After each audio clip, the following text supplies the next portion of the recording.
जैविक खेती करने का विचार उनके मन में कैसे आया, कहाँ से आया? उन्होंने जैविक खेती की शुरुआत कब की थी? तो ये जो है जैविक उत्पादों में कौन-कौन सा उत्पाद हम जो फसलों में डालते हैं, जिससे इनकी उपज बेहतर होती है, पौधों की गुणवत्ता बेहतर होती है। साथ ही ये भी जानेंगे कि जब से इन्होंने जैविक खेती की शुरुआत की है, तब से इनकी खेत की मिट्टी कैसी हुई है, सिंचाई प्रबंधन में कितना आसानी हुआ है और लागत में कितनी कमी आई है और साथ ही में अंतिम मुनाफा कितना बेहतर हुआ है। तो अमर जी, आज की चर्चा में आपका बहुत-बहुत स्वागत है। मैं चाहूँगा कि सबसे पहले अपना परिचय दें। जी, मैं अमर कुमार हाजीपुर से बिलोंग करता हूँ और हाजीपुर में चकवाड़ा गांव है, चकवाड़ा में घर है। तो उमर जी, आपने खेती की शुरुआत कैसे की थी? पढ़ाई-लिखाई के बाद सब लोग खेती में आ गए थे या फिर कोई लोग व्यवसाय किए थे उसके बाद से खेती में आए? हम लोगों के यहाँ पूर्वज से ही खेती होते आ रहा है। हम लोग पहले से ही खेती करते हैं और पढ़ाई लिखाई भी साथ में हो रहा था। बाबूजी करते थे, उस समय से ही हो रहा है, उस समय भी करते थे थोड़ा बहुत। उसके बाद लगभग 20-25 साल से तो हम खुद से कर रहे हैं और ढंग से कर रहे हैं। जी। अभी आप लगभग कितने रकबे में खेती-बाड़ी कर रहे हैं? रकबा तो कम बेसी होते रहता है। अभी हम लगभग 10 बीघा खेती लिए हुए थे यहाँ वैशाली, उसमें करते थे सब्जी का खेती, उसमें है।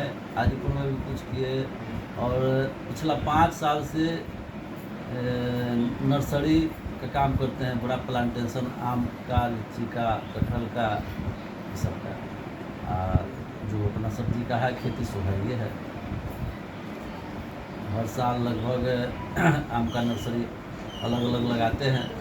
उसको तो एक्स्ट्रा 5 साल में खेत खाली होता है, एक खेत जिसमें एक बार लगा लिए। हर साल 10 कट्ठा 15 कट्ठा 1 बीघा में लगाते हैं नया। ये जो सब्जियों में क्या-क्या लगाते हैं? सब्जी में मुख्य रूप से हम लोगों का गोभी का काम होता है, फूल गोभी। फूल गोभी का सीड्स प्रोडक्शन करते हैं, इसलिए 6 महीना का मेरा समय उसी में चला जाता है, 7 महीना का।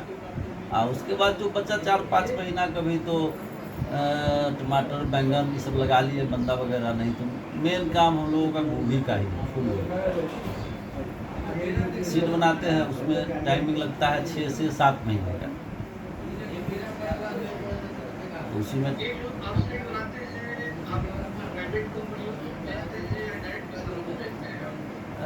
डायरेक्ट किसान को भी बेच लेते हैं, लेकिन प्राइवेट कंपनियां को ही देते हैं ज़्यादातर, क्योंकि डायरेक्ट किसान से बेच पाना उतना ज़्यादा बीज संभव है नहीं, क्योंकि बहुत ज़्यादा उत्पादन करते हैं, 10-15 क्विंटल, तो उसमें समय लगेगा।